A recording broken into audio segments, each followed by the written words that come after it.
আজকে আমি যাচ্ছিলাম ফ্রেন্ডের বাড়িতে, একটা ছোট একটা কাজ ছিল, তাই আমাকে ডেকেছে, ওই জন্য যাচ্ছি তাদের বাড়িতে।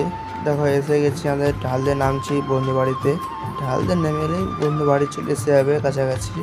দেখো এবারে এসে গেছি বন্ধু বাড়িতে। এবারে দেখতে পাচ্ছ বন্ধু বাড়ি এসে গেছি। আজকে প্রচন্ড রোদ ছিল, কাপড়ে কি পুঁতি পোষানো না কি হয় তাতে পোষাচ্ছিল বন্ধুর বাবা মা। এবার দেখো তার রুমের দিকে যাচ্ছে। এবার আমি দেখো এসে গেলাম, এবার আমি কাজ করছি। অনেক স্টিকার লাগানো হয়ে আছে গাড়ির পিছনে, পান্ডা আন্ডা আছে, এদিকে গিটারের বই রাখা আছে, এদিকে আমার বন্ধু।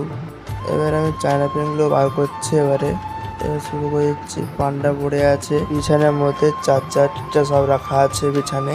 আমি যে কাজটা করতে এসেছিলাম, দেখো কাজটা করা হয়ে গেছে, আমার কাজ কমপ্লিট হয়ে গেছে। দেখতে পাচ্ছি তোমরা সবাই, জ্বালাতে খুব সুন্দর লাগলো।